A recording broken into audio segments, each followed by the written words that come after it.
Bonjour à toutes et à tous, une toute petite question pour aller plus loin. Si un nombre est divisible par 5 cette fois, attention, tout à l'heure on a vu une vidéo où c'était ici écrit 10.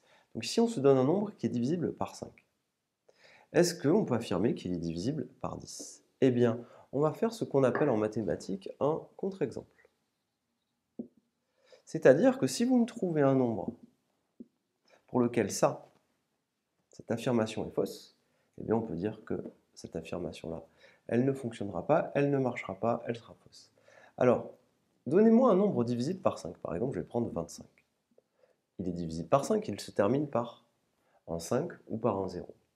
Eh bien, regardez, 25 se termine par 5. Est-ce qu'il est divisible par 10? La réponse est non, puisque les nombres qui sont divisibles par 10, ils se terminent par un 0. Et ici, ce n'est pas le cas. Donc, vous voyez bien que si je me donne un nombre divisible par 5, par exemple, je prends 25, lui, il est divisible par 5. Eh bien, regardez, 25 n'est pas divisible par 10.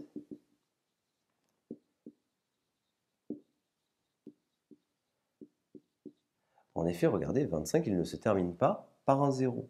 Et les nombres divisibles par 10 se terminent tous par un 0. Je vous remercie et à très bientôt. Cette phrase, elle est fausse. Je vous remercie.